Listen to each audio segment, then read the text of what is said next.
Hello, hello.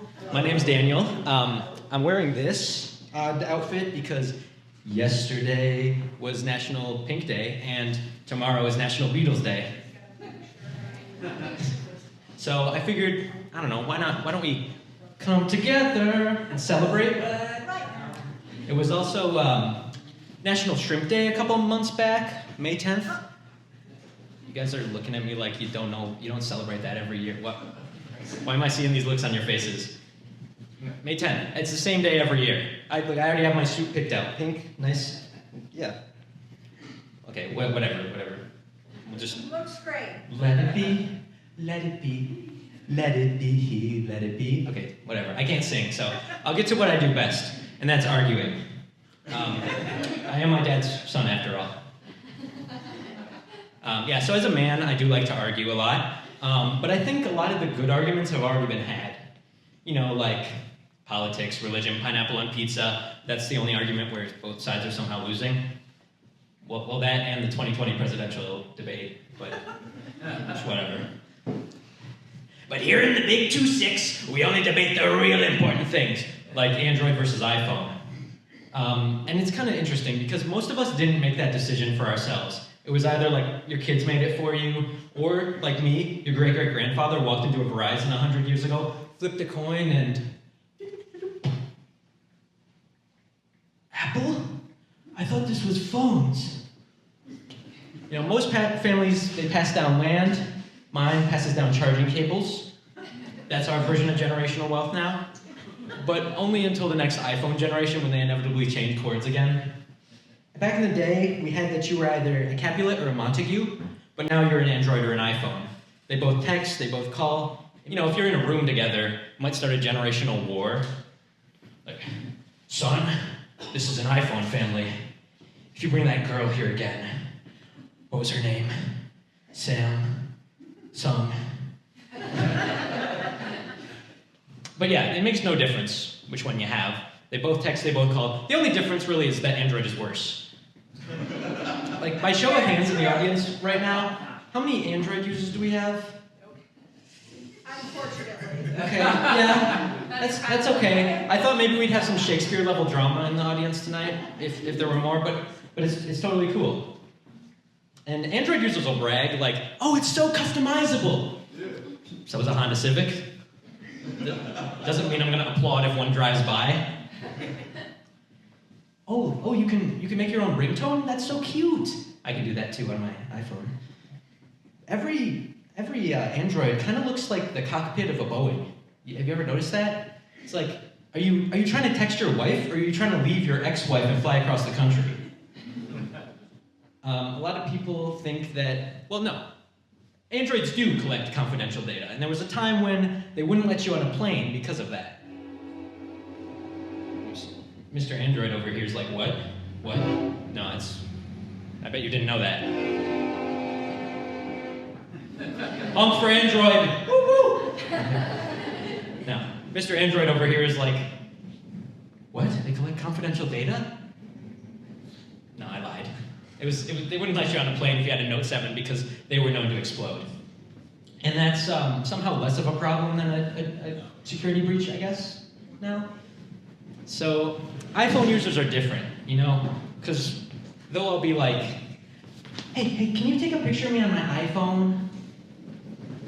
Can you airdrop it to me afterwards? Dude, just say send. Just say send. The Android users, they're like afraid to admit that they have an Android. They treat it like it's some kind of disease. They're like, don't say the brand. People will know. I had a bad cough a while back, and I looked up my symptoms on WebMD, and it told me that I have Android. Or wait, no, anxiety, but same thing. Some people say that comparing apples and Androids is like comparing apples and oranges. And honestly, I never really understood that saying, because in both cases, one of them's obviously better. Let's just say there's a reason they call them Affy-Tapples and not Offy-Toranges. No one's gonna bob for Androids. So, I'm the middle child. You just made a face like, oh yeah, that makes sense. What was that? Yeah, I get that a lot. People think that middle children are always like trying to be the center of attention, which is a ridiculous stereotype, by the way. But the worst part about being the middle child is that you get all of the negatives of being the oldest or the youngest with absolutely none of the positives. Like, let me think. Oh, you're second in line to the family inheritance. Well, you have to be an unpaid babysitter from time to time. And of course, you know, your parents did see you and think, can't have done that. It's like if Empire Strikes Back was the last movie. I mean, it's a good movie. It's a great movie. It might even be the best Star Wars movie. But only because everyone knows there's supposed to be another. Someone once told me that I give middle child energy, and I kind of took that as like oh, I see your struggles, I feel you. I know other people don't see you, but I do. It turns out that it was because whenever I got insulted, I just kind of took it. And middle children, we don't really argue back ever. We just remember everything you say about us forever. I guess that's kind of why I live my life by the phrase, the customer's always right. And that probably explains why I work at a restaurant right now. I used to be a host at my restaurant. If there was a 10-minute wait, it might as well be 2 hours. And if there was a 2-hour wait, I might as well just quit. There I was known by my nickname.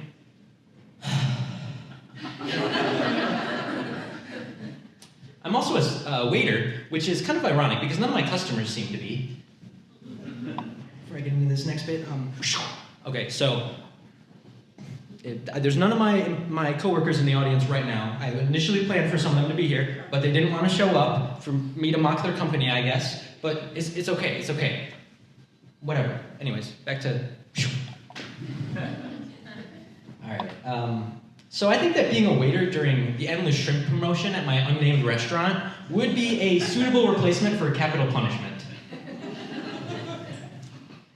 You know, like endless suffering, endless shrimp. Sorry, I just said the same thing twice. You know, like, yeah, I'm your server, but the only thing I'm really serving is a sentence for a crime that I did not commit. I really hope that AI stops taking the place of our jobs and starts taking the place of our customers, because everything that I say is always wrong. Not too long ago, I had someone walk into the restaurant, sit down, and then about 30 seconds later, they look me dead in the eyes and they're like, "We're leaving, she's vegan." I don't care. To be fair, she did seafood and she left. Thanks.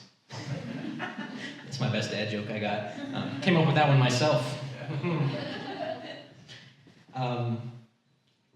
This last weekend, actually, I had someone sit down, very similar situation, but they sit down, and before I can even give my little spiel, he looks at me and he goes, "Hey, make sure to tell the kitchen I have a seafood allergy." What? How are you alive? You came to the one place you should never come. That's like the Wicked Witch of the West taking a wet weekend walk to Wisconsin Dells Water Park. My brain was going a little faster than my mouth there, but we got it out. It's okay. And back to the vegan thing. You know, it's kind of interesting because I think that's like if a vampire were to go to a blood drive just for the decor. It's like, no, I don't drink. I just appreciate the vibes. I'm more of a plasma guy myself. I don't know. It's kind of interesting how my least favorite interaction that I ever have with my customers is always the first one. And also, another interesting thing, your least favorite job that you've ever worked in your entire life is always the one that you're currently at. So, how my spiel usually goes when I come into a restaurant, it goes like this. "Hi, welcome to restaurant. Can I, sorry, my name's Daniel. Can I get you something to drink?" "I'll have a Coke." "Is Pepsi okay?" "Nope, Pepsi is not doing too good these days. It's the middle child of cola. It's not mom or dad's favorite, but it's technically still an option. I think that's another thing I have in common with Pepsi. Like, it's an acceptable choice. There's no Coke around. I wonder if Al Pacino had any middle children. That's kind of interesting.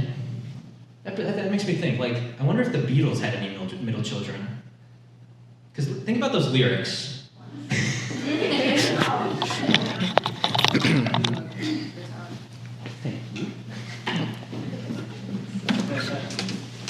Oh, that's what the suit is for. Aha. When I find my... Oop, that's out of tune a little bit, maybe. Or maybe I'm just a bad guitar player. Of course the battery dies while I'm on stage. Whatever. When I find myself in times of trouble, Mother always ignores me. Speaking words of wisdom, let him be. Let him be, let him be, let him be, let him be. He doesn't need attention, let him be. I'm pretty sure, thank you. I'm pretty sure Ringo's middle kid wrote that one. You know, according to his Wikipedia page, he once described being Ringo's relative as just the worst thing in his entire life. It's a total drag. And that's not called being famous, that's called being the middle child. Alrighty, that's all I got for you guys tonight. Make sure you stop by the bar and get a Coke from Jess, because that's what they have here. Whatever. I'm more of a Pepsi guy, but yeah. Don't let me down. Don't.